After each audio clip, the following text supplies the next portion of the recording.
Good morning and welcome to Love Innovating Again. I'm delighted to welcome Peter Komsta, and I'm just going to hand straight to Peter to talk about his innovation journey. Thank you, Penelope. Great to be here. So Peter Komsta, I'm head of venture partnerships at Melbourne Business School in a new division called MBS. I've been in higher education for about 17 years, which is a bit scary to say out loud, actually. I don't reflect on that too much, but I started off working in Westminster Uni many moons ago on a working holiday visa and kind of landed in a role supporting international students. And from there, it's led me to business development roles and recruitment roles and industry engagement and those types of things. And the innovation journey has been one of probably more of a serial or semi-serial entrepreneur within education providers, but then stepping out into government work, and I've done some work for the Vic government and for Commonwealth government entities, and really interested in that intersect between education, business, entrepreneurship. I also did a Master of Business when I was in Tassie, which was in entrepreneurship and regional development. So really interested in that intersect as well. And yeah, somebody with a curious mind and wanting to build relationships, I think that lends itself quite well to the innovation space. But that's my journey. Yeah, well, it sounds like you're in the right role. You're definitely well credentialed for it. Yeah. It's sort of lends itself well to previous experiences. Education is probably more or less innovative than people might think. Beautiful. So, like with anyone, I'm interested in the good, the bad, and everything in between. You reference that innovation in education is different to other spaces. What do you mean by that? Yeah, if we sort of go back a little bit, and I also studied history, but I won't talk about history too much. Some of those early universities, Bologna, 1088, a long time ago, set up just to look at sort of law or accounting or a specialization. But historically, I guess that history and legacy means it's resistant to change. A lot of those Ivy League universities, Ivy League, sandstone institutions in Australia, resistant to change, legacy kind of approaches. For Melbourne Business School specifically, which launched the first MBA program in Australia, when we started to talk about innovation and doing new products, new markets, it's tricky because you're dealing with a premium brand, you're dealing with a lot of legacy and history. So trying to sort of innovate and launch new products in that space can be tricky because there are all these traditional expectations. So from that perspective, it can be a bit challenging, but I think the education system and sector has naturally been innovating and evolving with online education and opening up the doors to international students, and different approaches to pedagogy and all those things have made it innovate regardless.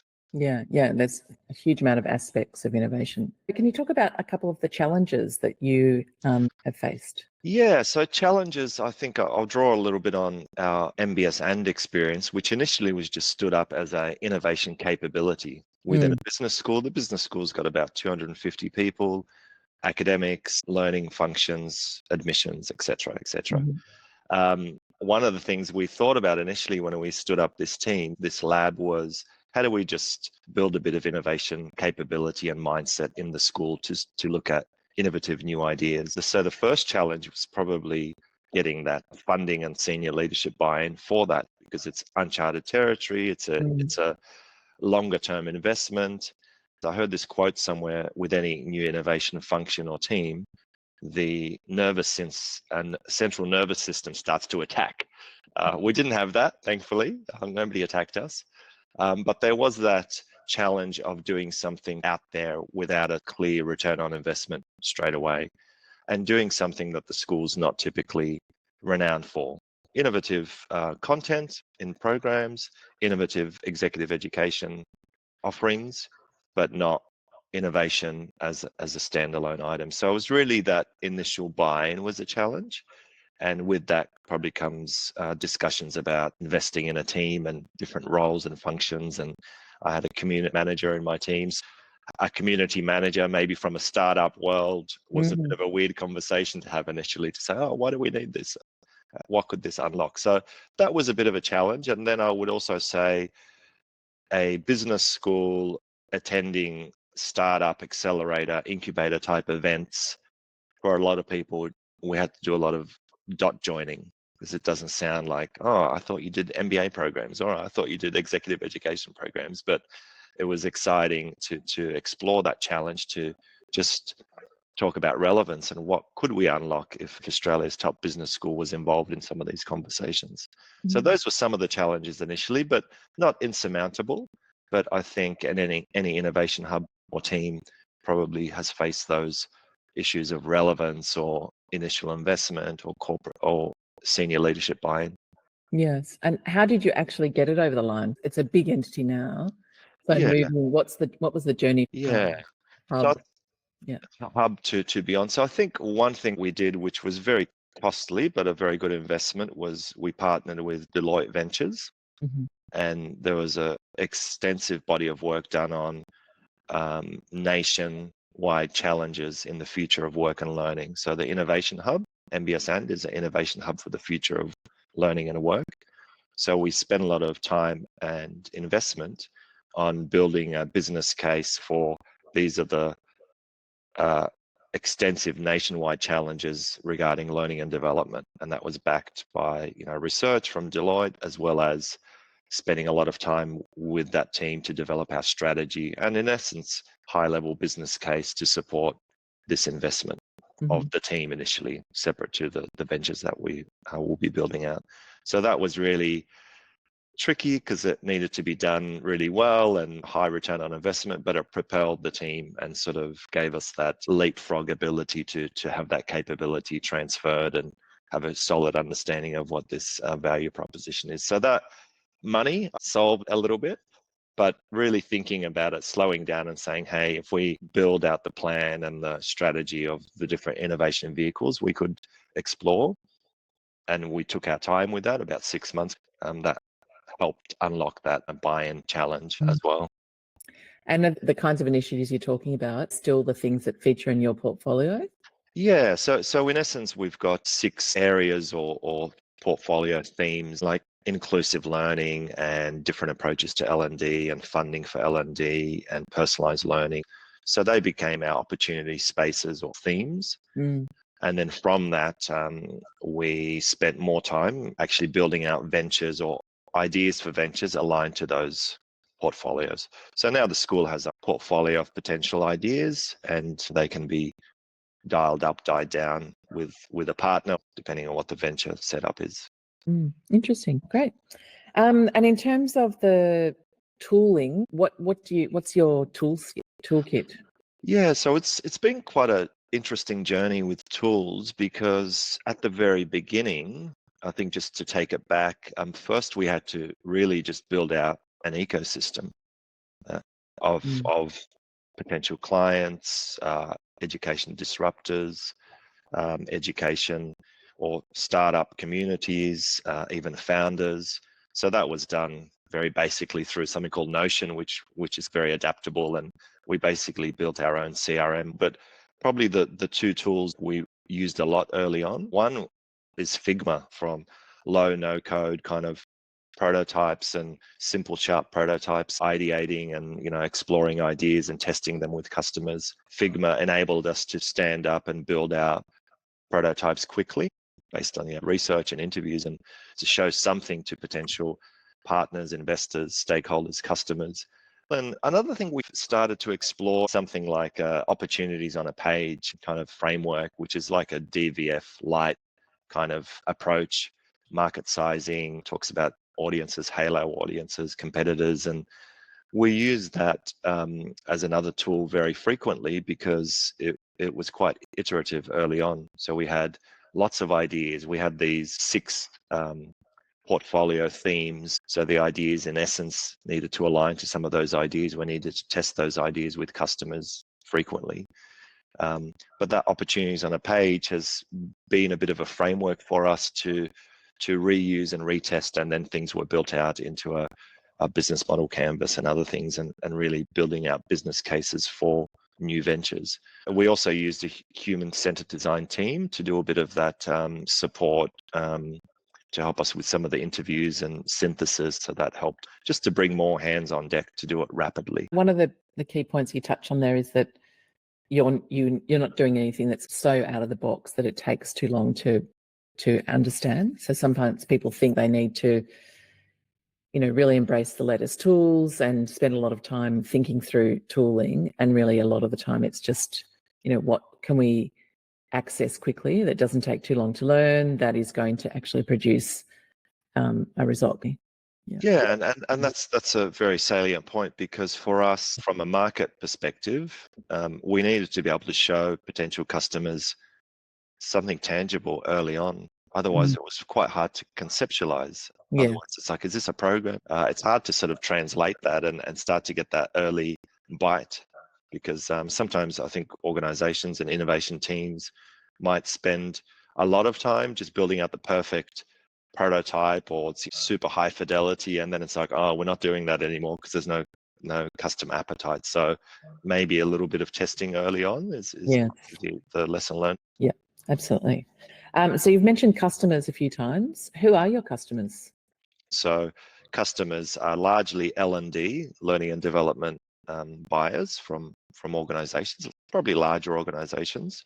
So that's one stream. So it's more of a B2B play across the board, but there are some ventures more B2C. And that might be anybody, a young professional, a curious learner, somebody that wants to upskill or reskill, somebody that's thinking about acquiring knowledge or credentialing their experience in a slightly different way. And MBS works across all industries, but probably initially from a customer perspective, it was those MD buyers. Some startup communities as well, looking at exploring channels for their product through a different lens. Some founders, especially edtech founders, typically wanting to get straight in front of a customer in a big organization and sell their solution. What works more effectively is leveraging those relationships with corporates, their L&D functions, because they're buying learning solutions already. And government, curious learners and organizations is one way to define it, but probably digital savvy or digital first organization. So that's probably the other distinction as well. Great. And, all of us have to be measured. How is success measured for you? As head of venture partnerships, I had to build out a ecosystem first and foremost, because whilst there's a rich array of contacts and relationships, so I had to build out an ecosystem of 300 curious individuals within 6 months. So I did that, and now it's about 500.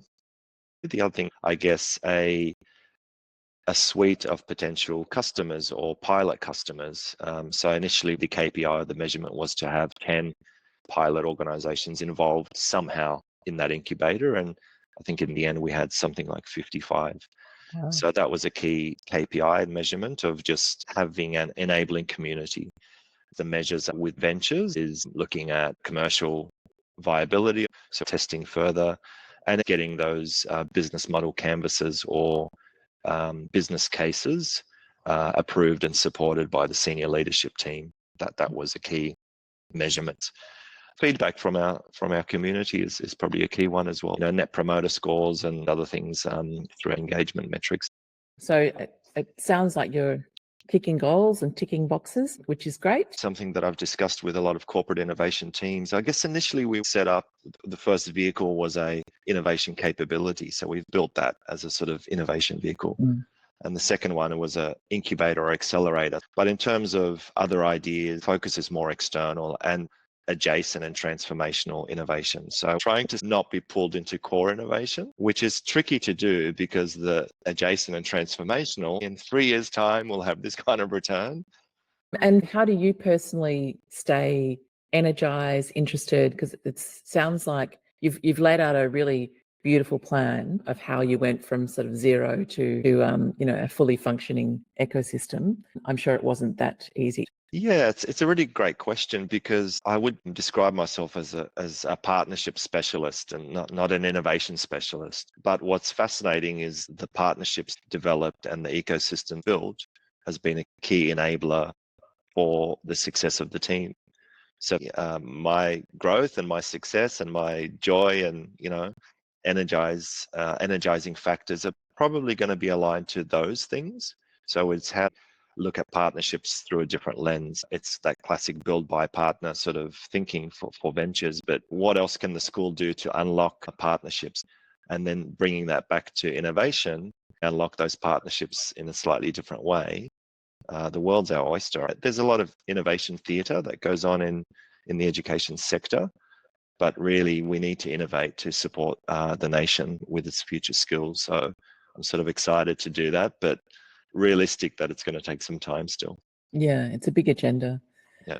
And in terms of your own learning, how do you learn and how do you keep yourself abreast of what's happening, what's changing? Yeah, so one, I've spent a lot of time in the international education sector. So there's a lot of great communities and networks there. One I'm always looking at is IEAA, International Education Australia. They do a lot of great stuff and a great community. But for me, the university sector is rich and there's lots of great contacts and academics and thought leaders. And so there's a rich community of thinking and doing and learning and innovating. But I think increasingly how I stay up to date from an innovation perspective is building out and maintaining relationships with people within corporate innovation teams across the big companies in Australia. Again, we've already got relationships with those companies through transformation leadership programs, etc. So it's regularly reaching out and having conversations like this and others to get a sense of what's coming up for different organizations. So that helps me to learn and stay active. And the other thing I would say very quickly, I did a product management course not long ago, which was great. So it's thinking about my own skill development as much as I can. And education is great to work in because you can learn about what they do and lean into it as well. Yeah, you're in the hotbed of knowledge, which is amazing. I like that. I will get that on a t-shirt, hotbed of knowledge, warm bed of knowledge. Lovely. Okay, so that brings us to the end of our conversation. And all I'm left to do is to say thank you. It would have been nice to explore how history plays a role in what you do. We'll have that for another conversation. Thank you. Definitely. Thanks for your time. Lovely. Thanks. Okay, bye.